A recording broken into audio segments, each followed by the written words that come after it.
बिस्मिल्लाहिर्रहमानिर्रहीम। अस्सलाम वालेकुम स्टूडेंट्स। जैसा कि आप सब जानते हैं कि हमारा चैप्टर नंबर 1 फ़िज़िक्स का कंप्लीट हो चुका है। अब हम सबसे पहले इसकी एक्सरसाइज की तरफ मूव करेंगे। एक्सरसाइज में अगर हम देखें तो पेज नंबर 24 पे हमारे पास MCQs का जो मल्टीपल चॉइसेस का क्वेश्चन जो सा है वो पूछा गया है एक्सरसाइज में, और ये बोर्ड के पॉइंट ऑफ व्यू से भी काफ़ी ज़्यादा इम्पोर्टेंट है। तो इसमें हम सबसे पहले अपना देखेंगे क्वेश्चन के उन्होंने क्या क्वेश्चन सबसे पहले पूछा गया है। तो सबसे पहले हमसे जो क्वेश्चन पूछा गया है वो ये है कि the number of base unit in SI के मतलब बेस यूनिट कितनी होती हैं, उनकी अमाउंट कितनी होती है। तो ए ऑप्शन में हमें बताया गया है कि क्या वो 3 होती है, बी में हमें ऑप्शन दी गई है कि 6 है, सी में 7 और डी में 9। तो अब स्टूडेंट्स हम सबको पता है कि बेस यूनिट्स हमेशा 7 होती हैं। ड्राइव यूनिट्स की फर्दर जो सी होती है ड्राइव यूनिट्स जो सी हैं बेस यूनिट से ड्राइव होती हैं, इसलिए उनकी अमाउंट 7 से ज़्यादा होती है, और बेस यूनिट्स जो होती हैं हमेशा 7 होती हैं। जैसे कि हम पढ़ चुके हैं metre, kilogram, second, ampere, candela, kelvin, mole, ये 7 जो सी हैं ये बेस यूनिट हैं। तो इसमें जो हमारे पास ऑप्शन करेक्ट होगा वो होगा 7। नेक्स्ट जो हमसे क्वेश्चन पूछा गया है वो है which one of the following unit is not a derived unit, के दी गई ऑप्शंस में से कौन सी ऐसे यूनिट है जो ड्राइव यूनिट नहीं है। ए ऑप्शन है पास्कल, बी ऑप्शन है किलोग्राम, सी ऑप्शन है न्यूटन, डी ऑप्शन है वॉट। पास्कल हम सबको पता है कि किसकी यूनिट है, प्रेशर की यूनिट है। तो प्रेशर के फार्मूले से हम ये जो सा है निकली है, तो ये बिल्कुल भी बेस क्वांटिटी हो ही नहीं सकती, ये ड्राइव क्वांटिटी है। किलोग्राम जो कि किसी भी और यूनिट से ड्राइव नहीं हुई, तो ये हमारे पास बेस क्वांटिटी होगी।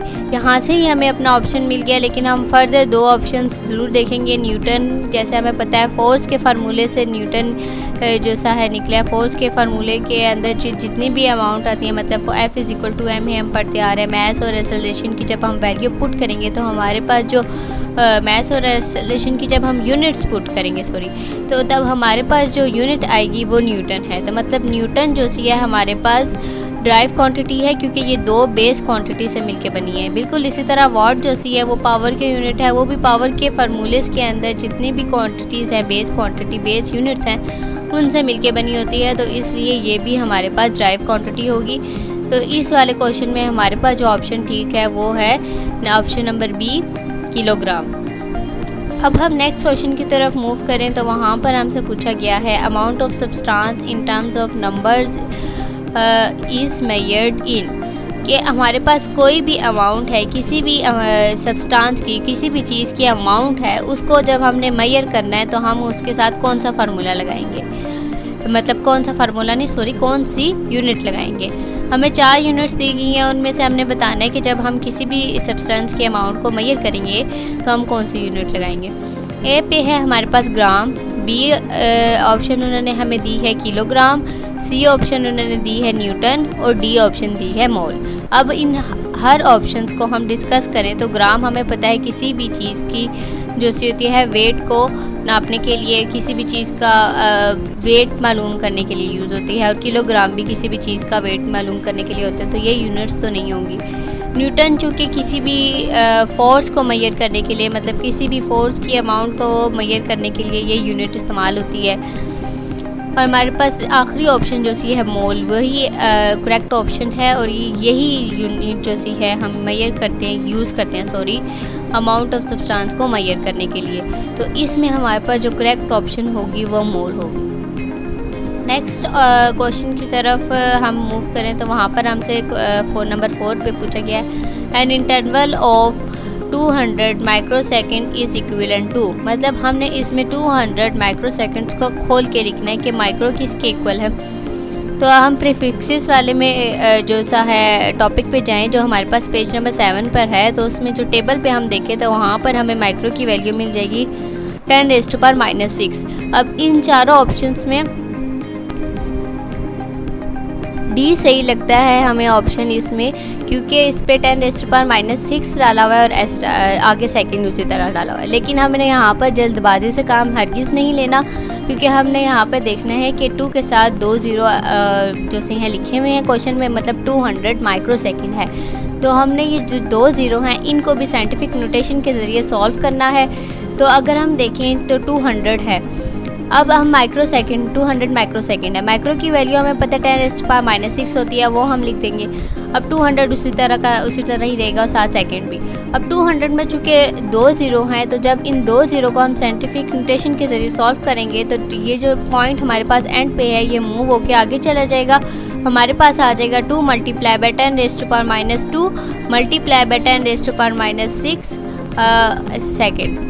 मतलब हमारे पास जो पॉइंट आगे मूव किया है वो 2 नंबर आगे मूव किया है, तो हमारे पास +2 आ जाएगा। सॉरी -2 नहीं, मैंने पहले बोल दिया था -2 नहीं, +2 आ जाएगा।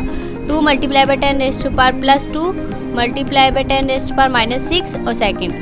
अब प्लस अगर हम इनकी देखें बेसिस सेम है 10, अगर हम इनकी पावर्स को ऐड कर दें +2 -6 तो हमारे पास सॉल्व करके आएगा -4।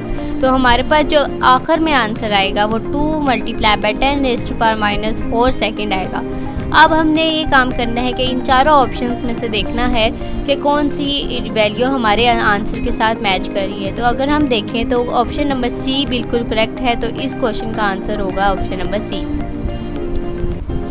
तो अब हमसे क्वेश्चन नंबर 5 में जो पूछा गया है वो ये है, which of the following is the smallest quantity, के दी गई ऑप्शंस में से कौन सी ऑप्शन ऐसी है जो स्मॉल क्वांटिटी है। मतलब हमने इन चारों ऑप्शंस में से वो अमाउंट को सर्कल करना है, वो अमाउंट को टिक करना है जो कि हमारे पास सबसे स्मॉलेस्ट है। अब स्टूडेंट्स अगर हम इनमें मेन यूनिट देखें तो सब के साथ, सब ऑप्शंस के साथ ग्राम ही लगी हुई है, लेकिन इनके साथ जो प्रीफिक्सेस हैं वो हमें बताएंगे कि कौन सी यूनिट जो सी है स्मॉल है और कौन सी यूनिट जो सी है ग्रेटर है। हमने इसमें सबसे स्मॉल यूनिट मालूम करनी है। तो सबसे पहले हम ए ऑप्शन में देखें, इसके साथ कोई प्रीफिक्स ऐड नहीं है, तो इसका मतलब ये सबसे ग्रेटर यूनिट होगी। उसके बाद अगर हम फर्दर आगे देखें तो आगे मिलीग्राम लगा हुआ है, तो मिली की हमें पता है प्रीफिक्स मिली की वैल्यू जो सी होती है 10⁻³ होती है। आगे अगर हम सी ऑप्शन में देखें उस पर हमारे पास माइक्रो प्रीफिक्स लगा है, माइक्रो की वैल्यू जो सी है हमारे पास 10⁻6 होती है। और लास्ट ऑप्शन में हमारे पास नैनो लगा हुआ है जिसकी जो वैल्यू है 10⁻9 होती है। तो स्टूडेंट्स हमें पता है कि माइनस में जैसे जैसे वैल्यूज़ इंक्रीज़ होती जाएंगी वो जो चीज़ है स्मॉलेस्ट कंसीडर किए जाएंगे। मतलब -1 जो सा है ग्रेटर होगा -2 से। बिल्कुल इसी तरह -3 जो सा है ग्रेटर जो सा स्मॉलर होगा -2 से।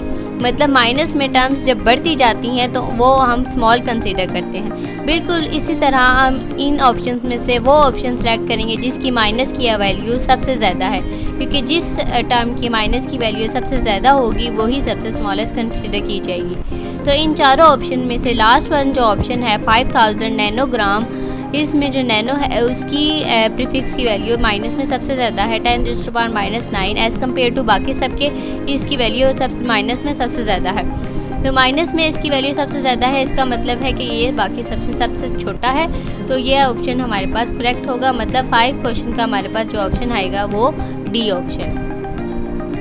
फर्दर हम मूव करें तो क्वेश्चन नंबर 6 में हमसे पूछा गया है, which instrument is most suitable to measure the internal diameter of a test tube. मतलब यहाँ पर आपको पूछा गया है कि आपके पास एक टेस्ट ट्यूब है जो अक्सर हम केमिस्ट्री के एक्सपेरिमेंट्स में इस्तेमाल करते हैं। उसका इंटरनल डायमीटर मतलब उसका अंदर का डायमीटर अगर हमने मेजर करना है तो हम कौन सा इंस्ट्रूमेंट यूज़ करेंगे। तो यहाँ पर भी हमें 4 ऑप्शन दी गई हैं। ए ऑप्शन पे है मीटर रूल। मीटर रूल ये तो हरगिज़ नहीं होगा, ये तो लेंथ को मेजर करने के लिए इस्तेमाल होता है। बी ऑप्शन पे है वर्नियर कैलिपर, ये डायमीटर को मेजर करने के लिए इस्तेमाल होता है। सी में है मेजरिंग टेप, ये भी नहीं होगा क्योंकि ये जो सा है हमारे पास लेंथ को मेजर करने के लिए इस्तेमाल होता है। डी ऑप्शन पे है स्क्रू गेज, और स्क्रू गेज हमारे पास बहुत ही छोटे डायमीटर को मेजर करने के लिए इस्तेमाल होता है। तो इसमें हमें कोई बहुत ज़्यादा छोटा डायमीटर नहीं पूछा गया। ये इंटरनल डायमीटर तो हम स्क्रू गेज से फाइंड भी नहीं कर सकते। तो ये जो सा है हमारे पास यहाँ पे ऑप्शन जो सी करेक्ट होगी वो बी ऑप्शन है वर्नियर कैलिपर। तो हमारे पास जो नेक्स्ट MCQs है 7 वो है, a student claim the diameter of a wire as 1.032 centimetre using vernier caliper, up to what extent do you agree with it. यहाँ पर हमसे पूछा गया कि एक स्टूडेंट है कोई, उसने किसी भी वायर का, जो कोई भी वायर है उसका डायमीटर उसने फाइंड किया है, उसके पास जो वैल्यू आई है उसकी डायमीटर की वो आई है 1.032 सेंटीमीटर। और ये जो सा है इसने डायमीटर वर्नियर कैलिपर से जो सा है इसने फाइंड आउट किया है। और अब ये हमसे ये क्वेश्चन पूछ रहे हैं कि आप किस हद तक इसकी इस वैल्यू से एग्री करते हैं। तो जैसे कि स्टूडेंट्स हमने पढ़ा है सिग्निफिकेंट फिगर्स में कि हमारे पास जो वैल्यू होती है आती है डिफरेंट स्टूडेंट्स की आती है, तो वो all the accurately known digit, सारे एक्यूरेटली नाउन डिजिट होती हैं, लेकिन एक डिजिट ऐसा होता है जो डाउटफुल है। तो इसमें से जो डाउटफुल डिजिट है वो 2 है, मतलब 2 किसी का 3 भी आ सकता है, 4 भी आ सकता है, 5 भी आ सकता है। तो हम जो इस पे मतलब जो इसकी वैल्यू होगी जिस पे हम बिल्कुल एग्री करते हैं कि जिसमें किसी की मिस्टेक का होना मुमकिन ही नहीं, वो है 1.03। बाकी जो आखिरी वैल्यू है 2, वो किसी की 3 भी आ सकती है, 4 भी आ सकती है, क्योंकि इंस्ट्रूमेंट में भी कोई मिस्टेक हो सकती है, या फिर किसी जो मेजर करने वाला है उसकी अपनी मिस्टेक्स भी हो सकती हैं। तो ये आखिरी वाले जो डिजिट है ये हमेशा डाउटफुल रहेगा, ये चेंज हो सकता है। बाकी जो 3 डिजिट्स हैं वो सेम रहेंगे। तो यहाँ पर जो सा हम इसकी वैल्यू जो जिससे हम एग्री करेंगे वो होगी 1.03 सेंटीमीटर, मतलब ये वैल्यू तो हर किसी की सही आएगी। तो अब हमने 1.03 सेंटीमीटर देखना है कि इन ऑप्शंस में से कौन सी है। तो अगर हम इन चारों ऑप्शंस को गौर से देखें तो यहाँ पर हमें सी ऑप्शन लग रही है 1.03 सेंटीमीटर, और यही हमारे पास करेक्ट आंसर होगा। अब हम देखिए नेक्स्ट क्वेश्चन पे, question number 8, a measuring cylinder is use to measure. अब हमसे यहाँ से पूछा जा रहा है कि मेजरिंग सिलेंडर किस चीज़ को मेजर करने के लिए इस्तेमाल होता है। यहाँ पर भी हमें 4 ऑप्शंस दिए हैं। ए ऑप्शन पे मैस, बी ऑप्शन पे एरिया, सी ऑप्शन पे वॉल्यूम और डी ऑप्शन पे लेवल ऑफ अ लिक्विड। यहाँ पर हमने जल्दबाजी से काम नहीं लेना। लेवल ऑफ अ लिक्विड को हरगिज़ भी आपने ये नहीं सही ऑप्शन कर लेना। बेशक हम मेजरिंग सिलेंडर में लेवल ऑफ लिक्विड देखते हैं कि लिक्विड का कहाँ तक लेवल है, लेकिन हम क्यों देखते हैं? क्योंकि हमें वॉल्यूम को मेजर करना होता है। तो यहाँ पे जो हमारे पास करेक्ट ऑप्शन है वो वॉल्यूम है, सी ऑप्शन। नेक्स्ट जो सा है हमारे पास 9 क्वेश्चन 9 मल्टीपल चॉइस में हमें क्या पूछा गया है। A student notice the thickness of a glass sheet, के कोई स्टूडेंट है उसने एक ग्लास शीट की थिकनेस को मेजर किया है यूजिंग अ स्क्रू गेज को यूज़ करते हुए, और उसके मेन स्केल पे रीडिंग जो आई है वो 3 लिखा हुआ है। On the main scale it reads 3 divisions, 3 divisions आई हैं उसके मेन स्केल पे, while 8 division on circular scale, जबकि 8 डिवीजन आई है उसके सर्कुलर स्केल पे जो कंसाइड कर रही है उसकी इंडेक्स लाइन से। अगर आपको याद हो तो हमने स्क्रू गेज के पूरे टॉपिक में मैं ये पूरा अच्छे तरीके से रीड किया था कि किस तरह हम मेन स्केल की वैल्यू और सर्कुलर स्केल की जो वैल्यू है उससे हम किसी भी चीज़ का डायमीटर फाइंड आउट कर सकते हैं। और हमने ख़ास किस्म का फार्मूला यूज़ किया था। अगर हम ये वैल्यूज़ उस फार्मूले में पुट करें और उस पर लीस्ट काउंट का इस्तेमाल करें तो हमारे पास जो ऑप्शन आएगी वो 3.8 सेंटीमीटर यहाँ पे करेक्ट ऑप्शन है। हमारे पास ही बिल्कुल यही आंसर आएगा।